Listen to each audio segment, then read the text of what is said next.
On the evening of Wednesday, August 6th, 2025, as the sun began to settle behind the gold-kissed hills of the Ashanti region, a thick silence fell over Ghana. Not the kind of silence that comes with peace, but the kind that comes when a nation is struck by unthinkable loss. A Ghana Armed Forces Z-9 helicopter carrying some of the country's most brilliant, selfless public servants vanished from radar. Hours later, the wreckage was discovered deep in the Adansi Akrofuom district. The final confirmation hit like thunder. None survived. 8 lives, each holding decades of wisdom, experience, patriotism, and hope, gone in an instant. But this was not just a crash. This was a national heartbreak.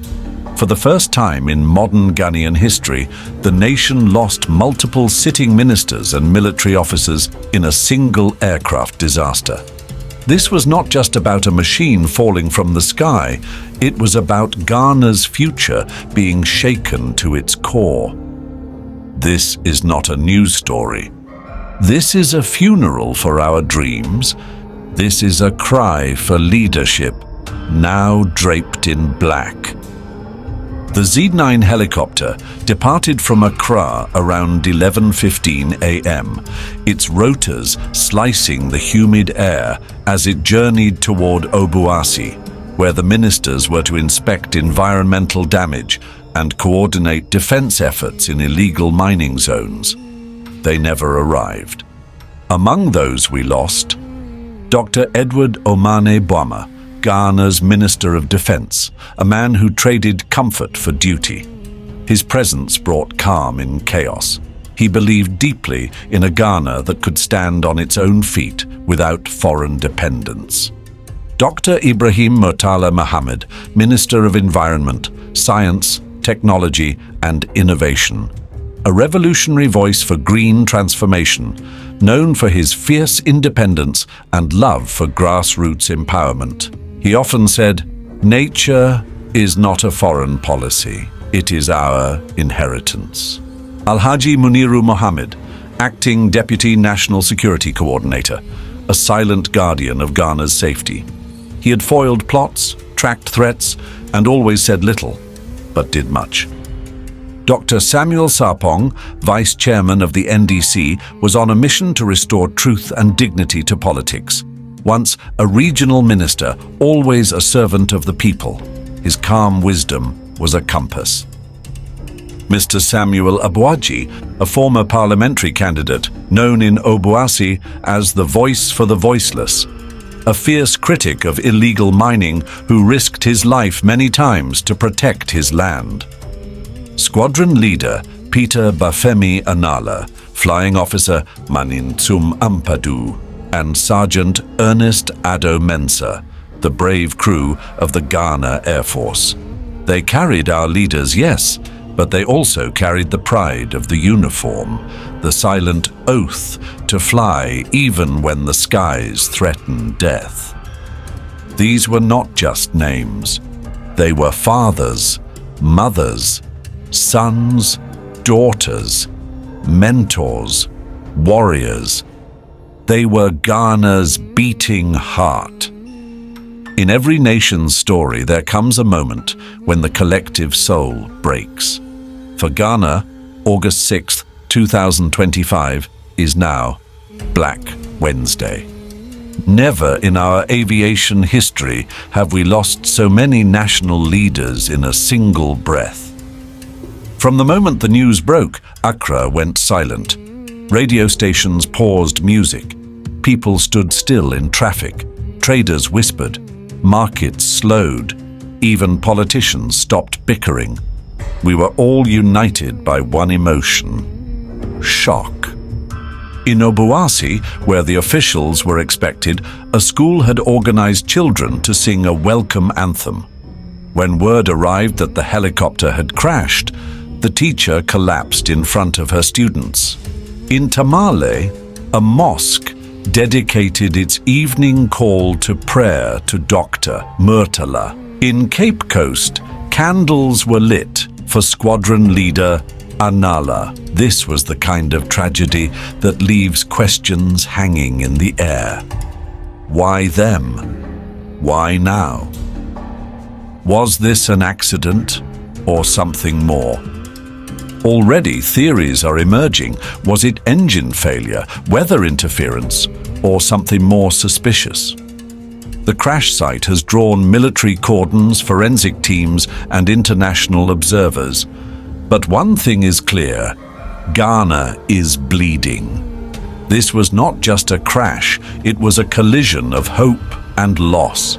And at the center of that wreckage were men who refused to govern from air-conditioned offices. They went to the ground. They flew to danger. They served with their bodies, not just their mouths. Now their bodies return home in caskets wrapped in flags.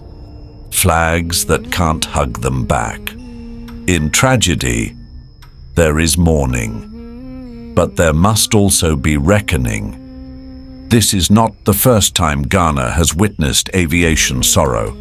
In 2012, a cargo plane overshot the runway and killed 12 civilians. In 2000, a domestic flight crash claimed 7 passengers. But never before have we lost key government leaders, men whose absence now leaves power vacuums, policy gaps, and broken chains of command. According to military insiders, the Z-9 helicopter in question was one of the cheapest aircraft Ghana ever bought, part of a procurement deal with China that raised eyebrows from the very start. Aviation experts had long expressed concerns about its reliability, particularly for high-ranking passenger transport. And this wasn't the first time the same helicopter had flirted with disaster. In 2020, during a routine operation in Tamale, it suffered a technical fault mid-air and was forced into an emergency landing. A terrifying ordeal that nearly took the lives of everyone on board. At the time, the incident was quietly filed away, with no full public report released. Maintenance records from that year reportedly highlighted persistent mechanical and avionics issues. Now, 5 years later, those same doubts have returned. This time, with the worst possible outcome. Adding to the unease is a political shift that may have affected flight safety. When the NDC took power, many experienced Air Force pilots, including those who had flown this model for years, were reportedly reassigned, retired early, or quietly dismissed. This has led to speculation that the pilot at the controls on August 6th may have been relatively inexperienced with the Z-9's quirks, or was still adapting to its handling under pressure. So the questions are sharper, heavier, and impossible to ignore. Was this particular helicopter still in service for VIP transport despite known flaws? Did the replacement of seasoned pilots contribute to human error? Was the crash caused purely by technical failure, or did weather conditions over the Ashanti Hills play a role? Were all maintenance and pre-flight safety checks completed to the highest standard? And why, with so many uncertainties, were top leaders placed together in a machine with such a troubled history? So Ghana must ask itself, was the helicopter fit for flight? Was there any sabotage involved?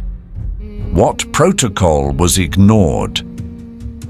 Why were so many top leaders in one aircraft without backup? We deserve answers, not tomorrow. Now. This cannot be another "we will investigate" tragedy that gets buried under red tape and party politics. Ghanaian lives are not political footballs. This is why Ghana AI News demands 1. A full public investigation with independent forensic experts. Second, transparent updates from the Ministry of Defense. Third, accountability from whoever authorized the flight logistics. Fourth, protection of all black box data from tampering. 5. A national day of mourning and remembrance. Let us not let the memory of these men be politicized. Let them be remembered for what they truly were, servants who dared to risk their lives for a better Ghana. Today, as jets fly over the Adansi forests to recover remains, we stare at the sky with different eyes.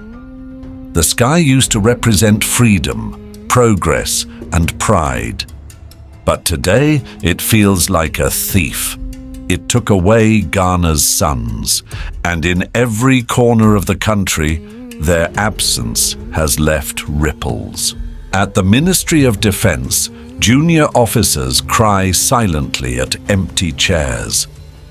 In the NDC headquarters, there is an eerie silence in Dr. Sarpong's office, his glasses still resting on the table.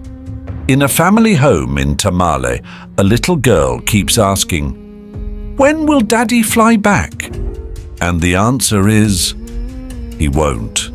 Not on this side of the sky. Let this moment change us. Let it remind us that leadership is not about titles, but sacrifice. That the Ghanaian flag is not just red, yellow, and green.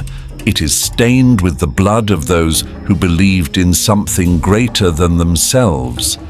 So as we mourn, let us also rise. Let us fix what is broken.